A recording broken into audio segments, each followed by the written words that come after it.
O programa de hoje convidamos o diretor da empresa Products and Features Brasil, que desenvolve válvulas cardíacas. O diretor é Guilherme Agrelli, que tem longa experiência na área. E nesse programa o que a gente pretende fazer é falar um pouco sobre as válvulas cardíacas, onde são aplicadas, qual é o equipamento, o material que é produzido, que são produzidos essas válvulas, e falar sobre os avanços científicos e tecnológicos. Então, agradeço a sua presença. A minha primeira pergunta é sobre os avanços, exatamente sobre os avanços tecnológicos, vamos dizer, desses produtos que são aplicados no sistema cardiovascular, para tentar recuperar o paciente que tem problemas nessas áreas, vamos dizer assim. Bom, primeiramente, eu gostaria de agradecer a oportunidade de apresentar a empresa, de conversar com o senhor e falar sobre esse assunto. Nós desenvolvemos e fabricamos válvulas cardíacas e a empresa está instalada em São José do Rio Preto, dentro do Parque Tecnológico. O foco que nós temos no desenvolvimento de válvulas cardíacas são dispositivos que eles trazem já um conceito de inovação, que são válvulas que são implantadas por catéteres, que são válvulas que são chamadas de transcatéteres, e nós desenvolvemos esses produtos para que nós tenhamos as opções de tratar as 4 válvulas cardíacas. Então, nós temos no coração 4 câmaras e essas câmaras são divididas por válvulas, que são as válvulas aórtica e mitral do lado esquerdo do coração e válvula pulmonar e tricúspide do lado direito. E nós temos já, é um trabalho de aproximadamente 10 anos desenvolvendo essas válvulas para que nós tenhamos a tecnologia e dispositivos para tratar essas 4 válvulas por maneira minimamente invasiva. Então, são dispositivos que são carregados em catéteres através de um procedimento minimamente invasivo, que é um cateterismo. Essas válvulas são levadas até a posição de implante, são implantadas, e esses materiais, esses produtos são desenvolvidos e fabricados usando os materiais que são os materiais historicamente empregados para o desenvolvimento de válvulas cardíacas e dessas estruturas de suportes, que a gente chama de stent.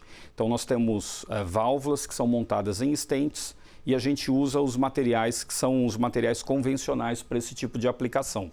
E ao longo desse desenvolvimento tem uma série de tecnologias e a empresa, isso não é só uma característica da nossa empresa, mas esse tipo de segmento trabalha incorporando novas tecnologias, porque o ciclo de desenvolvimento desses produtos é um ciclo longo, e ao longo desse ciclo novas tecnologias vão sendo desenvolvidas e essas tecnologias vão sendo aplicadas para melhoria e aumento da performance, melhoria de performance, e esses produtos são produtos implantáveis. Então, eles precisam de uma longa duração, uma vez que eles são implantados, são permanentes. Então, a gente precisa de uma longa duração, uma longa durabilidade desses produtos. Então, essa incorporação tecnológica tem que ser contínua. E isso também tem um ponto relacionado com avanços científicos, porque esses produtos eles passam por intensos testes e, no final, passa por um estudo clínico. Então, essas informações clínicas de uso real desse produto vai realimentar o desenvolvimento e a engenharia desses produtos. Então, continuamente a gente faz essa varredura de tecnologias e como incorporar essas tecnologias no dia a dia da empresa e nos produtos, e todos esses dados que são gerados, como isso vai voltar para dentro da indústria. Isso vai possibilitar a atualização e a melhoria desses produtos, tendo a possibilidade de ter novas gerações desses dispositivos. Você já disse um pouquinho, mas eu sempre pergunto um pouco a mais, que é o seguinte, vamos chamar essas válvulas ou esses aparelhos, eles representam efetivamente um avanço no tratamento do sistema cardiovascular? Sim, esses dispositivos que são dispositivos implantados por catéteres, eles representam um grande avanço. É uma tecnologia relativamente recente para a medicina. Então, nós temos do primeiro implante de uma válvula por catéter 22 anos. O primeiro implante foi realizado em 2002. O primeiro produto dessa categoria de produto entrou no mercado, começou a ser comercializado em 2006, então é uma tecnologia relativamente recente. Isso possibilitou tratar pacientes que não tinham a possibilidade de tratamento, porque as cirurgias convencionais, para as cirurgias convencionais, que é a cirurgia com circulação extracorpórea, que faz a parada do coração, esses pacientes tinham um alto risco para essas cirurgias. Então eles eram considerados ou inoperáveis ou de alto risco. E aí essa nova tecnologia trouxe uma possibilidade de tratamento para esses pacientes, que até então eles não teriam uma outra possibilidade.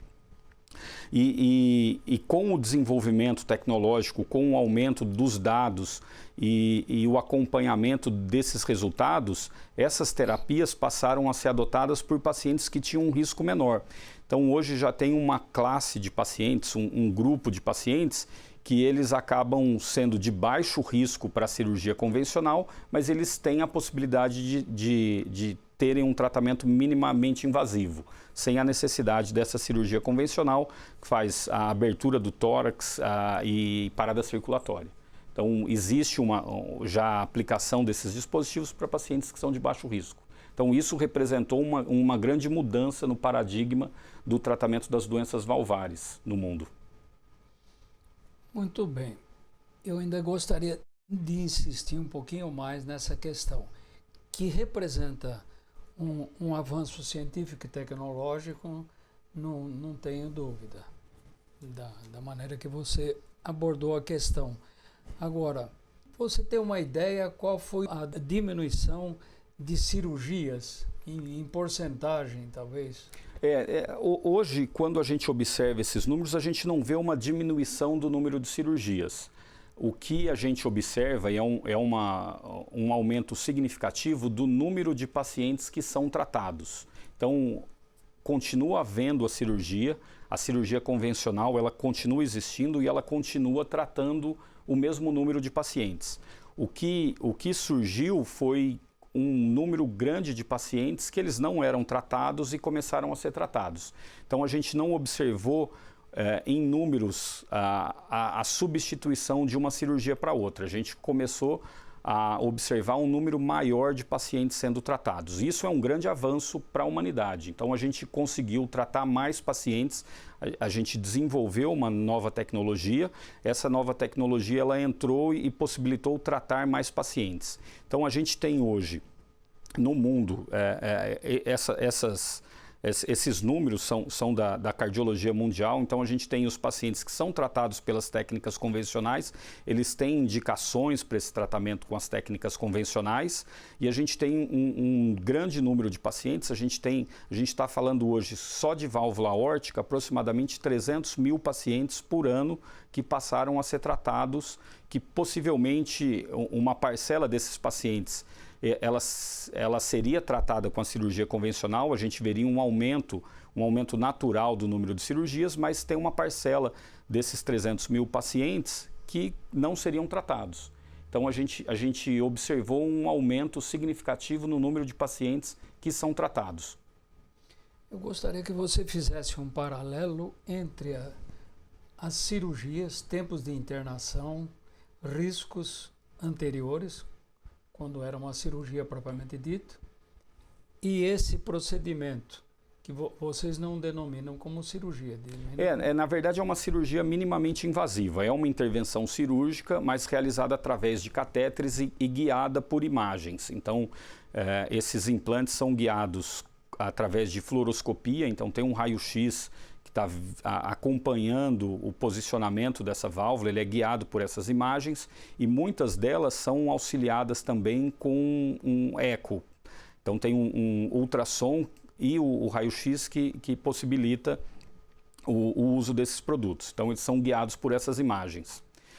Em relação à diferença das cirurgias, isso depende muito do paciente, do risco desses pacientes. O que nós temos já hoje são protocolos para um tratamento que é um tratamento minimamente invasivo, mas existem protocolos minimalistas.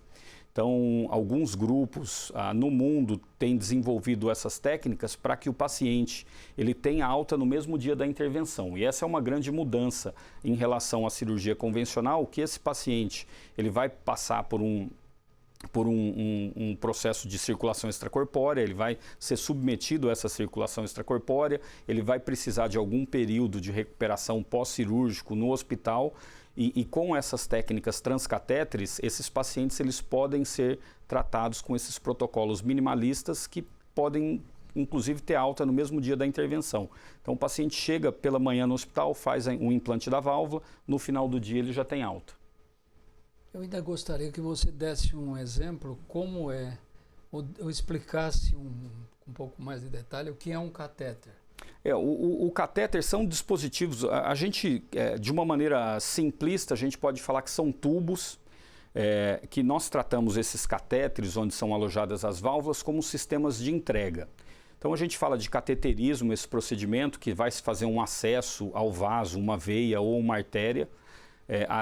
Através desse acesso se introduz um fio, que é um arame, um fio guia, que vai ser o trilho para a condução desses dispositivos, e aí o sistema de entrega da válvula, que é esse catéter, é um tubo que vai alojar o dispositivo. E aí os dispositivos são diferentes tipos de dispositivo. Então tem uma classe de dispositivos que são dispositivos expansíveis por balão. Então na ponta desse tubo tem um balão alojado, a válvula vai comprimida em cima desse balão, e aí a gente usa um material metálico que ele tem uma característica de deformação plástica. Uma vez que esse balão é expandido, ele expande essa estrutura, e essa estrutura vai ser deformada permanentemente e vai ser implantada. Ela se fixa por força radial. Então essa estrutura ela é expandida, ela vai ficar comprimindo uma estrutura anatômica e vai se fixar nesse ponto. Uma outra classe de dispositivos, elas utilizam ligas metálicas que são mais flexíveis, e aí ela tem um comportamento elástico. Então a gente tem um dispositivo que ele é altamente flexível. Normalmente a gente usa ligas de níquel e titânio. Esses materiais eles são comprimidos, mas assim que eles saem do tubo, eles vão voltar para a forma original. Então a principal liga que a gente usa, é uma liga de memória, de forma.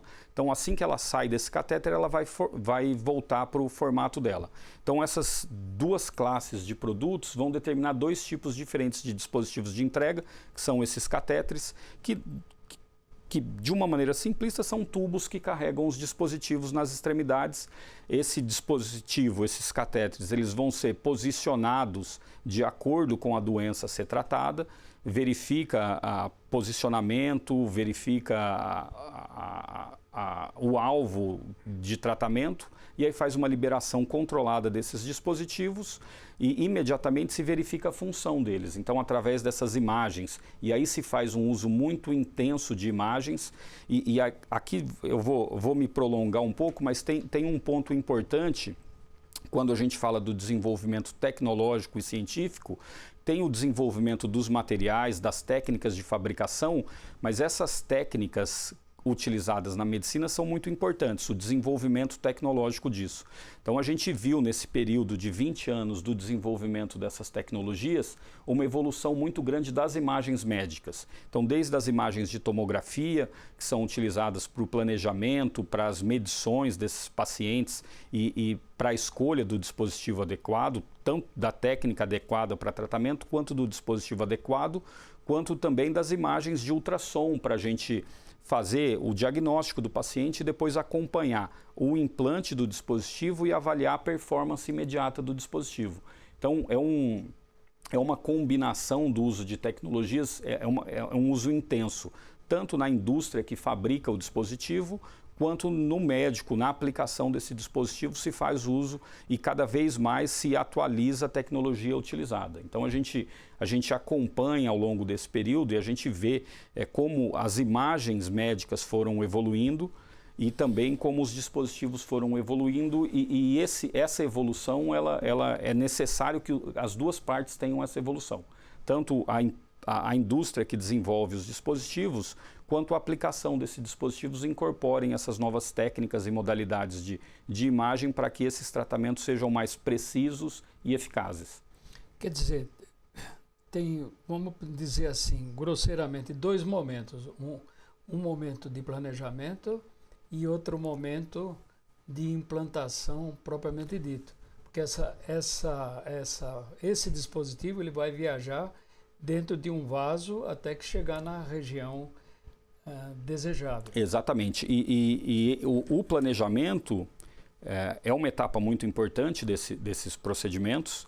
E aqui também a gente faz um uso bastante intenso dessas novas tecnologias. Hoje, o planejamento de uma cirurgia para um implante de válvula transcatéter, ele vai usar essas imagens de tomografia, principalmente tomografia, que são tomografias de alta resolução. Essas tomografias elas são utilizadas para a gente construir modelos virtuais desse paciente. Então a gente tem um modelo anatômico virtual, a gente tem os modelos virtuais dessas próteses e a gente consegue fazer um implante virtual. Então a gente verifica isso na fase de planejamento, a compatibilidade dos dispositivos, a gente consegue escolher e fazer uma indicação precisa do modelo adequado, do tamanho adequado de válvula, a gente consegue apontar o posicionamento mais adequado desse dispositivo em relação a outras estruturas anatômicas. Então essa válvula, por exemplo, uma válvula que vai ser implantada na veia cava,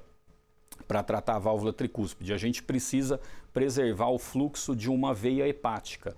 Então a gente consegue planejar usando tomografias o posicionamento de implante, a gente consegue carregar isso para um modelo virtual e mostrar como vai ser o implante, a relação da estrutura metálica da válvula com essa veia pulmonar, com o átrio, com a veia cava.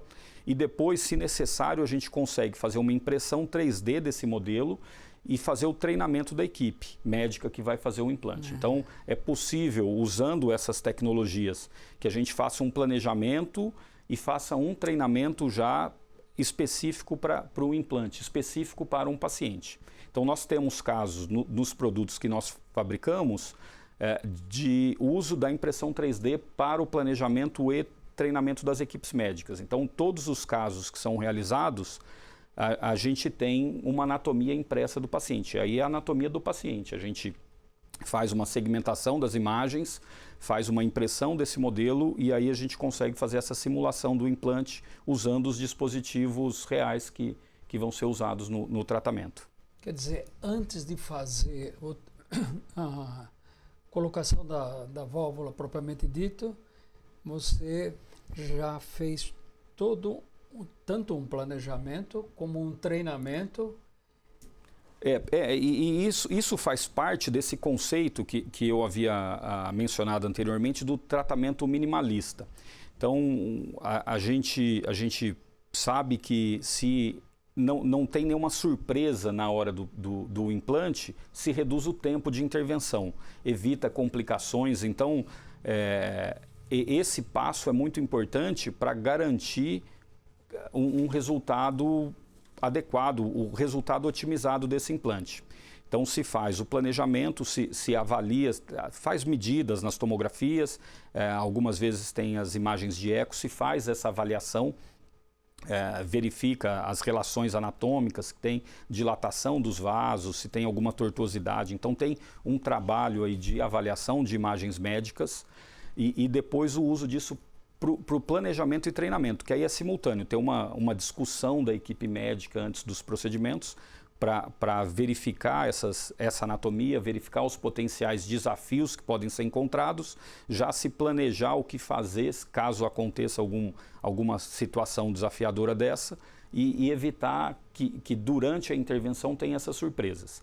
Um outro ponto bastante importante nisso tudo é que a equipe que trabalha nisso é uma equipe multidisciplinar. Então, a equipe da indústria que desenvolve, participa do treinamento e treinando as equipes que vão fazer interface com os médicos. Então, tem muita interdisciplinariedade dentro desse processo todo, porque a gente sai de um processo que fala somente com engenheiros e equipe de desenvolvimento, que trabalha com bancada, que trabalha com a parte de desenvolvimento do produto e chega na interface com o usuário final, que é o médico que vai fazer o implante. Então, a gente precisa de diferentes linguagens e diferentes conhecimentos. Então, a gente tem equipes com conhecimento de engenharia, que trabalha abordando o desenvolvimento do produto, e equipes com conhecimento de engenharia, mas que consiga conversar com equipes médicas, que é uma linguagem diferente. Uhum. Então, dentro desse processo, além de diferentes tecnologias, a gente precisa de muitos conhecimentos diferentes. Quer dizer, a equipe é uma equipe muito diferente, ou as equipes, talvez? Eu imagino que é uma equipe, porque o propósito é único. Uhum. O propósito é ter um tratamento adequado para esses pacientes, é conseguir recuperar esses pacientes. Então, é uma equipe que precisa de conhecimentos diversos. Então, a gente precisa dessa multidisciplinariedade dentro desse processo todo. Com isso, diminuiu muito o tempo para a implantação desse sistema? Ou desses? Diminuiu. Esse é um dos casos que a gente tem, que a gente adotou a impressão 3D para todos os procedimentos, porque a gente observou que havia, durante o procedimento, uma discussão em relação à posição, aos pontos que a gente usa de referência. Quando a gente observa as imagens de raio-x. Então, quando a gente passou a usar uma impressão 3D, isso a gente conseguiu tirar essa discussão dos alvos para posicionamento do dispositivo para fora da sala cirúrgica. A gente conseguiu levar essa discussão para uma reunião de planejamento.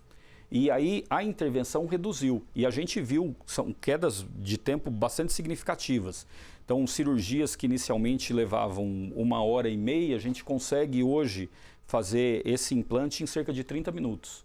Então, esse paciente ele tem um tempo menor de anestesia, então a anestesia vai ser menor, o tempo desse paciente em sala é menor, e aí tem ganhos para todo mundo. Aumenta a produção dos hospitais, porque a intervenção mais curta, isso diminui o tempo de uso das salas.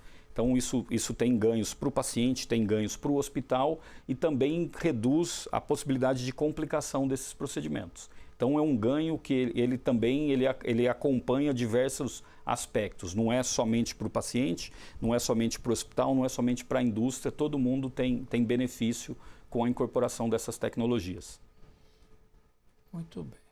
Com as simulações, na verdade, o que eu gostaria de perguntar é sobre o preço das simulações. Você precisa de uma... Eu gostaria que vocês, na verdade, reexplicar. Para você fazer a simulação, você tem que ter uma série de informações. Sim. Mas aí, com a simulação, você já tem uma previsibilidade grande. Eu gostaria de bater um pouquinho nessa...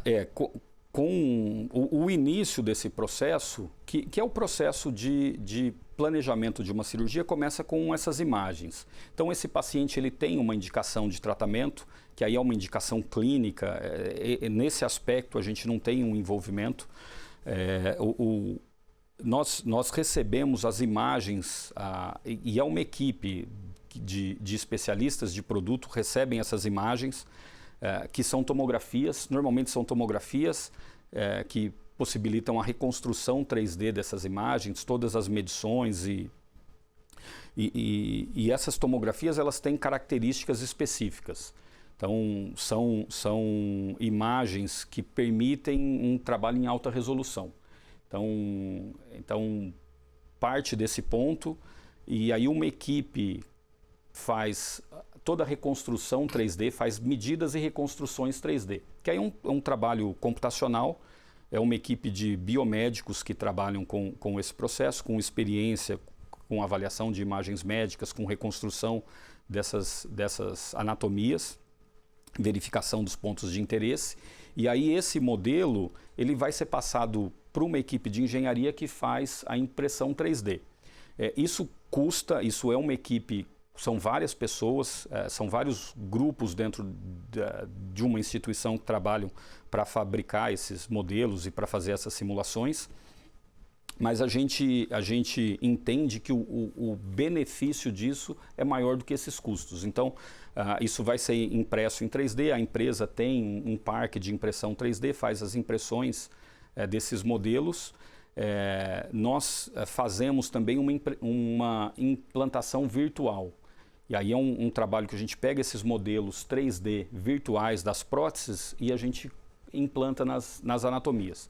Nós não fazemos ainda, que é um trabalho que está em andamento, é a gente fazer um estudo de fluidodinâmica computacional desses implantes. Então hoje nós fazemos esses implantes virtuais que são estáticos, nós colocamos as próteses, nós avaliamos as deformações que esses produtos vão ter, a interação que pode ter com as estruturas anatômicas, mas a gente ainda não tem um estudo da fluidodinâmica, ver como isso vai alterar a hemodinâmica do paciente. Isso a gente ainda não consegue fazer essa simulação. É possível que se faça isso em bancada, com modelos que simulam o fluxo cardíaco, pegar a anatomia do paciente, a gente conecta nesses modelos, mas também não é um modelo que a gente faz de rotina, de conectar essas anatomias a um sistema de bancada.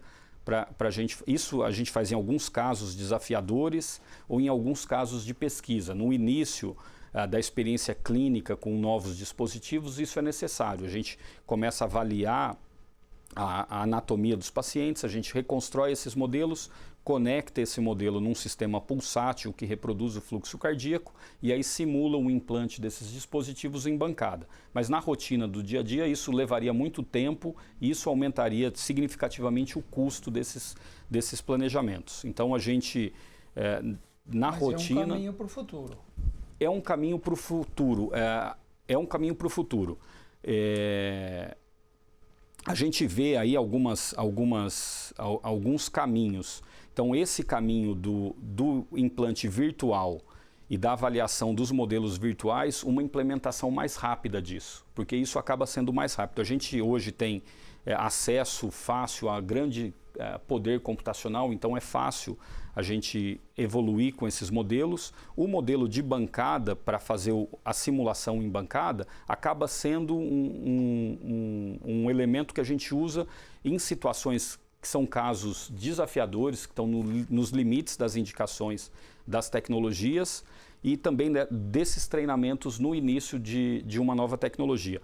Para o dia a dia, isso é difícil porque esses sistemas não são portáteis. Então, esses sistemas pulsáteis, eles exigem um laboratório, eles exigem uma estrutura mínima diferente de um modelo impresso, que é um modelo simples que a gente consegue carregar facilmente. Então, para a gente incorporar esses modelos de bancada com simulação de fluxo, simulação real de fluxo, isso exigiria a multiplicação desses laboratórios. E eu acredito que é difícil fazer isso. Talvez em alguns centros de referência, mas aí é difícil que todos os médicos tenham acesso a esses modelos. Isso vai acabar sendo ligado a alguns centros de referência e em casos específicos onde exista desafios adicionais e esses desafios vão ser avaliados nesses modelos. Quer dizer, o que ficou claro de toda a sua demonstração é que a equipe tem que ser multidisciplinar. Tá? E claro que além de ser multidisciplinar é entender cada um, mesmo que entenda separadamente no momento, em cada área da sua atuação, mas nesse momento tem que haver uma integração entre as... Isso é muito importante. Essa interdisciplinariedade, multidisciplinariedade é muito importante, porque o tratamento, a aplicação desses produtos, ela envolve muitos conhecimentos diferentes. Então tem um conhecimento dos materiais, um conhecimento do comportamento dos materiais, um conhecimento do comportamento desses dispositivos nas situações de uso e também o conhecimento médico relacionado com o tratamento. Então, essas equipes elas precisam ter uma base bastante sólida desses conhecimentos. Então, mesmo do início do desenvolvimento desses dispositivos, já é necessário entender a aplicação, entender que no final isso tem uma aplicação médica, isso tem o propósito de fazer um tratamento e entender essas condições. Então, quando a gente monta uma equipe, tem um engenheiro trabalhando com a equipe, mesmo que seja para trabalhar com materiais, para entender a resistência mecânica desses dispositivos, ele precisa ter um conhecimento relacionado com a aplicação. Ele precisa conhecer dessa fisiologia cardíaca, da anatomia do sistema cardiovascular, entender quais os limites que ele pode aplicar ou as condições que ele precisa incluir para desenvolver esses produtos. Tipo de material, porque a gente não pode usar todo tipo de material. Então tem uma classe de materiais que são biocompatíveis para essas aplicações. Então tem que restringir o desenvolvimento a esses materiais. Os processos que são usados... Esterilização. Exatamente. Os processos que são usados ao longo do desenvolvimento, eles precisam todos serem compatíveis com essas escolhas de materiais entendendo a aplicação. Então, essa multidisciplinariedade é muito importante. Eu entendo que para esse tipo de indústria é uma característica muito forte, de precisar de diferentes formações, diferentes profissionais, mas que todos eles tenham essa multidisciplinariedade na base. Qual é o tempo, em média, para a implantação? De um processo já bem planejado. O implante, isso a gente trabalha para que esses implantes sejam realizados em menos de 1 hora. Então a gente considera, isso é a visão da indústria, que um procedimento desse, bem planejado e com equipes bem treinadas, eles devam ser executados em menos de 1 hora. Então, todas as possíveis dificuldades, obviamente a gente está falando de um sistema que é muito complexo. É um tratamento médico em pacientes complexos. A equipe médica é uma equipe que tem um treinamento também bastante intenso. Aqui eu estou falando do ponto de vista da indústria, mas os médicos eles têm eles são treinados também e são treinamentos longos e longas capacitações para o uso desse tipo de tecnologia. Quando a gente fala do tratamento transcatéter de válvulas, isso é uma modalidade que a gente fala de tratamento de doenças estruturais cardíacas. Essas equipes são muito bem formadas e têm uma longa experiência para poder aplicar esses tratamentos. E aí quando a gente soma o treinamento relacionado com o dispositivo, o planejamento, a gente espera que esses tratamentos sejam realizados num período de até 1 hora. Então esse é o alvo, o objetivo que a gente tem com todo esse processo. É que seja um tratamento curto, porque também se sabe que esses tratamentos curtos eles beneficiam também o paciente. Então tem benefícios econômicos, tem uma série de benefícios, mas tem um benefício direto para o paciente, que é reduzir o tempo de intervenção. Excelente. Agora, eu gostaria de ir um pouquinho numa outra direção sobre os avanços científicos e tecnológicos e aplicação. Tanto da simulação, você falou bastante, da computação também, inclusive na simulação. Gostaria que você falasse um pouquinho sobre a aplicação da inteligência artificial nesse processo todo. Hoje, assim, eu sou muito entusiasta dessas novas tecnologias, então eu procuro e discuto bastante com a equipe como a gente incorporar essas tecnologias e a gente vem acompanhando de um ponto científico o uso desses recursos computacionais, machine learning, inteligências artificiais, para a gente avaliar os dados e entender melhor os dados dos estudos. Então a gente consegue extrair mais informações desses estudos, observar correlações que talvez se a gente usasse os métodos tradicionais, a gente não entenderia essas correlações dos dados que são obtidos nesses estudos que são realizados. Então isso é uma tecnologia que vem sendo aplicada e que vem abrindo todo um horizonte novo da gente entender melhor, de fato, o impacto desses tratamentos multifatorial, não só relacionado com a funcionalidade, por exemplo, de uma válvula, mas o impacto disso de uma maneira mais geral. Então, esse tipo de tecnologia vem sendo aplicado e a gente vê isso nas publicações médicas, cada vez mais se usando esse tipo de tecnologia. A gente já incorporou essas tecnologias e vem incorporando, porque é uma evolução constante, a gente não dá para falar que já tem uma tecnologia e isso vai ser usado por muito tempo, porque a gente está num momento que continuamente isso vem sendo aperfeiçoado. Tecnologias para avaliação de imagens, isso é um ponto importante.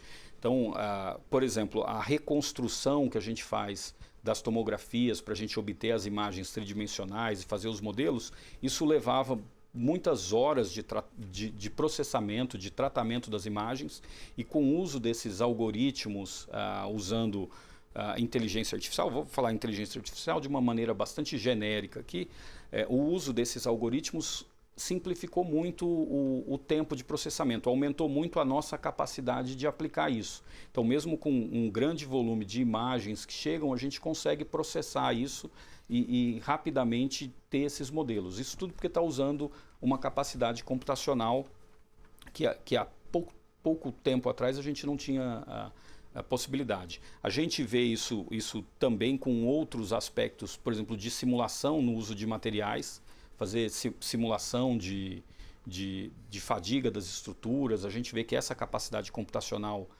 e os algoritmos para esse tipo de avaliação evoluíram muito e possibilitam uma aplicação muito mais frequente e rotineira dessas tecnologias. Então eu vejo nesse aspecto um avanço muito grande e que, de novo, isso vai exigir que a gente tenha um profissional específico para a aplicação dessas tecnologias. Então, quando a gente fala do uso de inteligência artificial para aplicar isso para revisão de textos, para revisão dos números, que são das estatísticas, eu vejo isso como uma necessidade de se incorporar um profissional específico dessa área, que vai acabar sendo, eu costumo brincar e dizer que a gente vai acabar tendo um piloto de inteligência artificial, alguém que vai interagir, vai procurar essas soluções e vai aplicar essas soluções nas atividades de rotina da indústria, das empresas, de uma maneira geral. Gostaria de retroagir um pouquinho, que é uma questão bastante importante para a gente colocar o preço no conjunto total. Você tem a ideia de preço de simulações, por exemplo, hora de computador, ou isso tudo é usado já dentro da empresa, mas de qualquer forma tem? Tem. Eu não sei dizer exatamente o custo de hora de computador. O que a gente trabalha com os pacotes, então a gente tem uma tarefa, simular, por exemplo, a durabilidade de um stent, a simulação de predição de fadiga de um stent, isso está da ordem de algumas dezenas de milhares de dólares. Então isso está na casa de 30, 40 mil dólares para simular e predizer. A gente trabalha com ciclos de 600 milhões de 600 milhões de ciclos de fadiga desses dispositivos. Então tá nessa ordem e esses valores eles são muito menores do que os testes reais que a gente faz, o teste dos dispositivos. Então os testes de simulação eles são mais baratos do que os testes reais. Quando a gente precisa colocar o dispositivo num equipamento e levar esse dispositivo por esses 600 milhões de ciclos, mesmo que de uma maneira acelerada, isso custa muito mais caro do que as simulações que a gente faz. E é muito importante a simulação, porque a simulação a gente prediz as falhas, a gente consegue avaliar os pontos de atenção e a gente consegue uma revisão do design desses produtos com esses dados de elemento finito, com essas simulações de uso. E é a mesma coisa que quando eu falei que a gente ainda não incorporou uma simulação fluidodinâmica, porque também esses dispositivos eles vão passar por testes dos dispositivos reais e esses dispositivos vão ser submetidos a longos ciclos, que são longos períodos que têm um custo muito alto. Então, se a gente conseguir, de uma maneira computacional, predizer onde podem ser as falhas e onde a gente vai aplicar o reforço na estrutura ou a gente vai modificar processos para evitar que depois esses processos que levam tempo e custam muito caro não tenham falhas. O que eu vejo é que a previsibilidade está diretamente ligado a como você entende o processo total e, claro, que os materiais. Quanto melhor for o entendimento, não vou dizer o seu, mas o entendimento da equipe sobre isso, mais perto ela poderá simular da situação real. E aqui a gente está falando de tratamento desses pacientes, a gente tem uma variação muito grande. Por exemplo, anatômica, a gente tem uma variação anatômica muito grande. Então a gente tem dispositivos que eles vão tratar vasos que vão de 14 milímetros até 45 milímetros de diâmetro. Então são diferentes dispositivos, diferentes tamanhos. A gente tem anatomias que às vezes são tortuosas, às vezes tem calcificação, então vai mudar essa relação de complacência dos vasos. Então todas essas condições são muito, muito diversas. Então a possibilidade de simulação dessas condições é muito importante, porque todas essas condições elas não conseguem ser levadas para os casos, para os testes dos dispositivos reais. Então a gente precisa de simulações para entender o que é mais crítico, porque muitas vezes o que é mais crítico pode ser contraintuitivo. A gente achar que porque tem um diâmetro maior vai ser mais crítico, mas quando a gente faz a avaliação dessas tensões e forças envolvidas, a gente vai ver que não é exatamente essa situação. A gente vai achar uma condição que é mais crítica e aí isso vai ser levado para um teste com o dispositivo real. Então isso é muito importante, a gente ter essa possibilidade dessas simulações, de simulações que sejam rápidas, que sejam fáceis de serem aplicadas, de ter essa variação dentro das simulações e aí depois levar isso para os testes reais que são feitos e ver como isso vai melhorar a performance do produto, garantir maior segurança do produto e tratar cada vez mais um número maior de pacientes. E aí, de novo, a gente vai voltar, desculpa eu ficar sendo recorrente nisso, mas na interdisciplinariedade das equipes. Então, essa equipe que trabalha, ela precisa ter um entendimento e aí diferentes pessoas ou grupos dentro dessa equipe precisam ter entendimentos mais profundos em determinadas tecnologias para que isso possa ser aplicado e que, por exemplo, uma tecnologia, um conhecimento nessa área de simulação, uma área computacional, isso possa ser levado para a área de medicina. Então tem que ter um diálogo, uma interação grande entre essas equipes ou grupos dentro da equipe que tem um conhecimento diverso. Eu iria um pouquinho mais adiante. Eu acharia que essas equipes têm que ter primeiro, talvez até um tratamento separado e depois a interação. Que o profissional, praticamente, na grande maioria das áreas, ele tem aquela formação que a escola dá.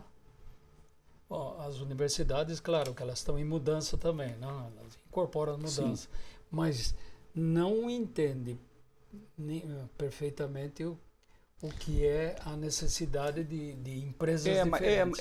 Mas isso, de uma certa maneira, isso a gente considera isso normal, porque a universidade, sim, vai preparar o aluno, vai preparar esse profissional para enfrentar esses desafios. O desafio depois é muito particular de um segmento de indústria ou de uma indústria específica. Então, no caso, por exemplo, nós temos desenvolvimento de biomateriais. Esses desenvolvimentos estão numa fase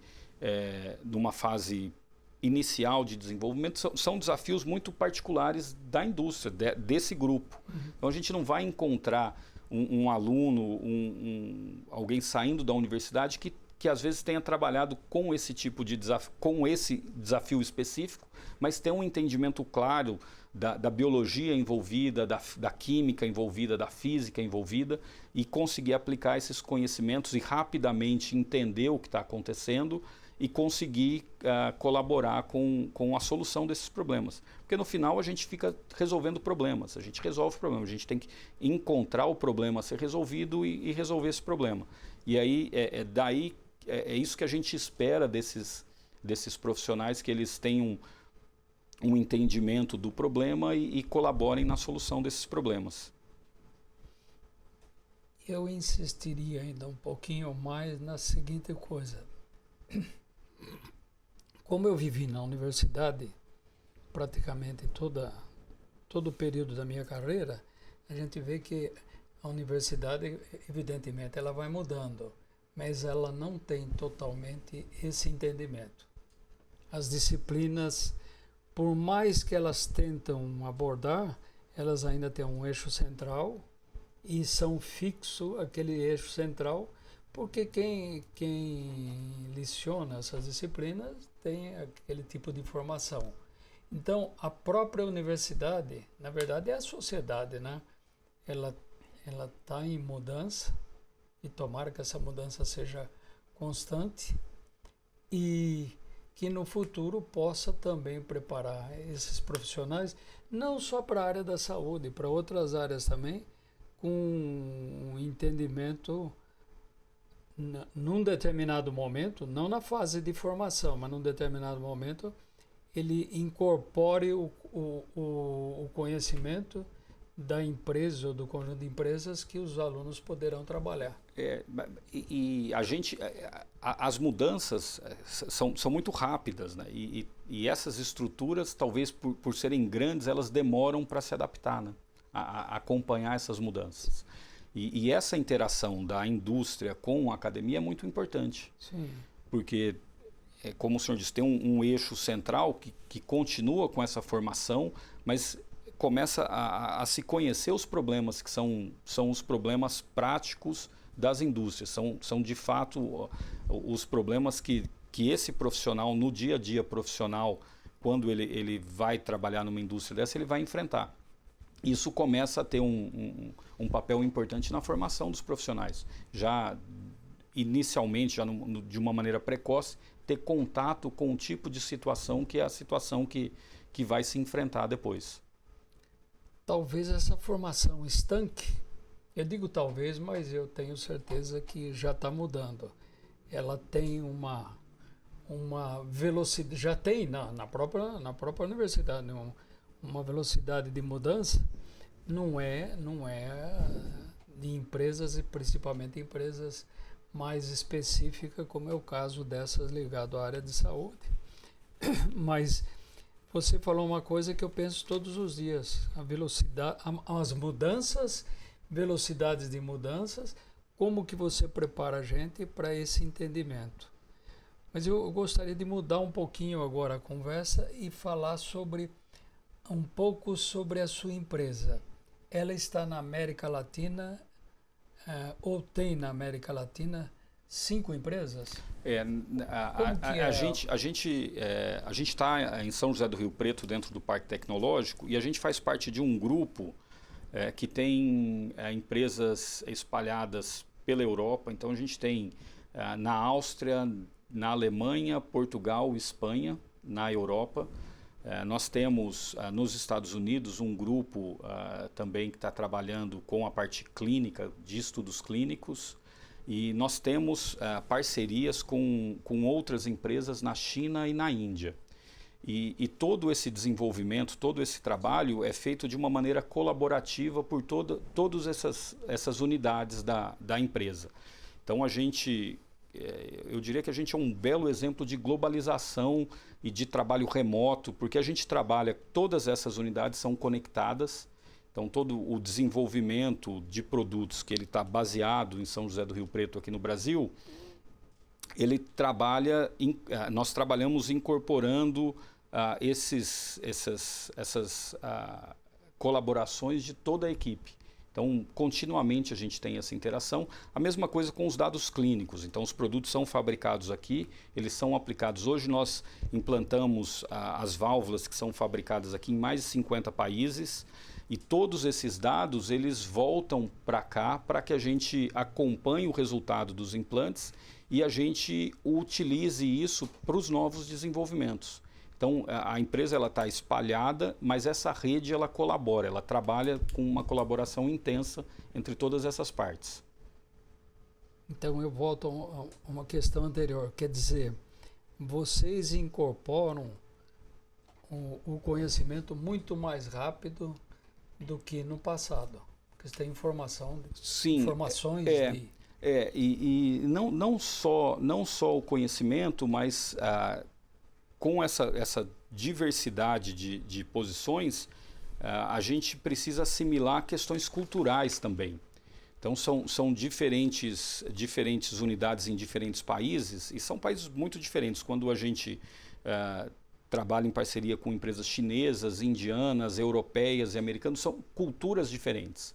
Então, a gente está acaba sendo um clichê falar isso, mas a gente está num caldeirão de diferentes culturas, então a gente precisa assimilar isso e talvez isso possibilite ou criou na gente essa curiosidade de olhar para tecnologias novas e estar aberto a essas possibilidades de incorporações de novas tecnologias e conhecimentos, porque o tempo todo a gente interage com uma diversidade muito grande. Perfeitamente. Bom, a minha quase última pergunta. Qual é a questão que você gostaria de discorrer que não foi perguntada? Não foi abordada? Eu acho que a gente falou sobre diversos aspectos. Eu acho que mais do que não foi perguntado é um ponto que a gente comentou, que eu acho que é muito importante, que é essa questão dos profissionais que são interdisciplinares, multidisciplinares.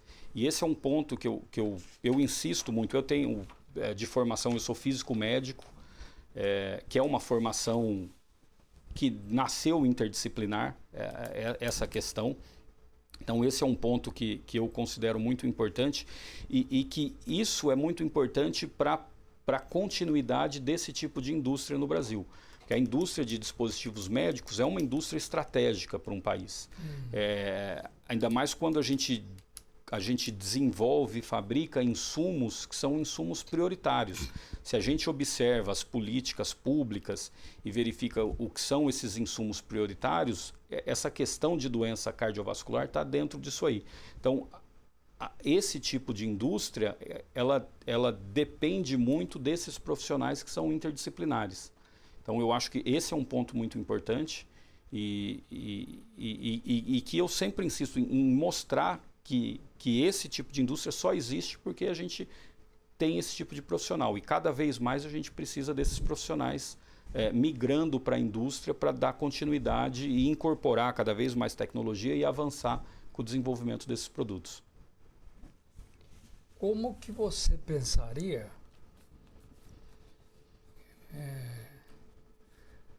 as modificações? Eu vou colocar de uma maneira, se não ficar claro, eu recoloco de outra. As modificações que deverão ocorrer na universidade para implementar, melhor dizendo, formar profissionais que trabalham em área de multidisciplinar, não necessariamente na área mas de uma maneira geral. Porque eu vejo que ocorrem dois fenômenos interessantes. Uma é a especificidade de uma área. Outra é a necessidade da interação dessa área específica com outras para solucionar determinados problemas científicos e tecnológicos. Isso é uma visão muito particular minha, que eu imagino que essa formação ela precisa aguçar a curiosidade desses profissionais, porque tem um conhecimento básico. Assim, e a gente sabe, essas universidades são reconhecidas pela qualidade de ensino, mas esses alunos que saem, eles precisam ser curiosos para entender que esse conhecimento eles podem ser aplicados numa diversidade muito grande de situações. Então, um conhecimento que muitas vezes se acredita que aquilo é limitado, aquilo é só acadêmico, aquilo tem uma aplicação prática e que precisa entender como isso vai ser aplicado nessas situações práticas. E isso precisa de uma curiosidade inata dessas pessoas, de entender aquele conhecimento, saber daquela matéria, saber daquele assunto e conseguir projetar isso aí resolvendo outros problemas. Então, o que eu imagino que talvez seja um desafio muito grande para os educadores, para a universidade, é manter esses alunos num ambiente que cada vez mais a gente tem muito acesso à informação, manter todo mundo curioso, manter essas pessoas curiosas para ver como aplicar esse conhecimento em diferentes situações. E aí, eu imagino que esse seja o básico do que a gente espera, de um profissional que ele vai chegar na empresa e vai olhar para o conhecimento dele e ver como isso pode ser aplicado, como utilizar isso que ele aprendeu e que foi bem aprendido. Mas se isso não é adaptado para a realidade do que essas empresas precisam, isso acaba tendo pouco contato, uma pouca interação.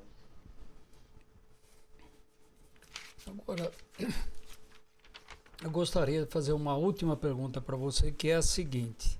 Vai fugir um pouquinho da entrevista propriamente dito. Como você é físico médico e a USP de São Carlos está estudando já há algum tempo a possibilidade de implantação de um curso de engenharia biomédica. Você acho que já tem bastante informação sobre a USP daqui. Eu gostaria que você falasse sobre o que você pensa da importância de um curso desse. Não é só na USP de São Carlos, é para o estado de São Paulo e talvez para a sociedade brasileira. Eu vejo isso como algo muito importante. Dentro dessa incorporação de tecnologia, isso foi o que nós conversamos aqui. Então, eu tentei apresentar rapidamente como é importante ter esse conhecimento multidisciplinar e um curso de engenharia biomédica é alguma coisa que parece ser naturalmente esse caminho. De você ter uma formação multidisciplinar olhando para diferentes... E engenharia biomédica a gente sabe que são muitos aspectos. Assim, não é um profissional para desenvolver válvula cardíaca, não é um profissional para trabalhar com imagem médica, são muitos aspectos. São muitas frentes que esse profissional pode ter contato e que isso para o país, para o estado de São Paulo é muito importante. Porque essa, como eu havia dito, é um tipo de indústria que é estratégica para o país, está desenvolvendo insumos que são necessários para a população, tecnologia de vanguarda, e eu posso falar o exemplo que nós temos, nós estamos desenvolvendo tecnologia no Brasil e exportando para mais de 50 países, que é uma tecnologia que foi desenvolvida no interior de São Paulo. São tecnologias hoje que estão sendo avaliados por grandes hospitais do Brasil, então temos novos produtos em fase de estudos clínicos pelas grandes instituições de saúde do estado de São Paulo. E isso tudo só é possível porque tem esse tipo de profissional. E tendo mais profissionais com uma boa formação, que a gente sabe que a Universidade de São Paulo possibilita para esses alunos, isso só aumenta as possibilidades de mais dessas iniciativas, de ter desenvolvimento de tecnologia, e aí isso tem muitos aspectos. Tem o aspecto econômico, isso a gente tem mais indústrias, mais geração de riqueza dentro do Estado, tem a possibilidade de tratar mais a população, a gente tem um impacto direto na formação dos médicos. Então, se a gente pensar como uma indústria de tecnologia médica, ela atua treinando os médicos para a utilização desses produtos. Então, a gente tem capacitação dos médicos, a gente tem capacitação desses profissionais que trabalham também envolvidos no tratamento dos pacientes, como biomédicos que trabalham com as imagens, depois enfermeiros e fisioterapeutas, porque a gente está possibilitando o acesso a novas tecnologias. Então isso tem uma cadeia muito grande, isso se espalha de uma maneira muito benéfica para a população de uma maneira geral, desde o aspecto de tratamento da população até os aspectos econômicos e a possibilidade de desenvolvimento de tecnologia para o mundo todo. Porque essas tecnologias de vanguarda, elas são necessárias no mundo todo, não é uma tecnologia para tratar uma população do Brasil. A gente trata doenças que são doenças prevalentes no mundo todo e cada vez mais a distância vai diminuindo. A gente tem informações do que está acontecendo nos Estados Unidos, do que está acontecendo na Europa, ou outros países, África. Então a gente tem acesso a essas informações e é possível desenvolver soluções aqui para o mundo todo. Isso só é possível quando a gente tem esse tipo de profissional e esse profissional trabalhando para desenvolver essas soluções. E vocês têm interação com a China atualmente? A gente tem interação, a gente tem o uso dos nossos produtos na China, então é um uso de rotina, então tem o uso dos produtos e nós temos parcerias em desenvolvimento. E nós somos um caso que nós temos exportado tecnologia para a China. A gente não importa da China, a gente exporta para a China tecnologias que são desenvolvidas aqui e que são exportadas para a China. E desenvolvimento de tecnologias em conjunto de tecnologias que nós temos aqui, então nós estamos desenvolvendo para tratar problemas locais que eles têm. Então essas tecnologias estão sendo desenvolvidas no Brasil, que acaba invertendo um pouco o que a gente normalmente vê, que são tecnologias de fora vindo para o Brasil. Aqui a gente tem um caso de tecnologia sendo desenvolvida no Brasil, sendo desenvolvida com uma rede internacional, isso tem vários agentes nesse desenvolvimento, mas essas tecnologias, a sede desse desenvolvimento é no Brasil, e isso está sendo exportado para a China e para o mundo todo. Ok. Muito obrigado. Eu que agradeço, muito obrigado pela oportunidade.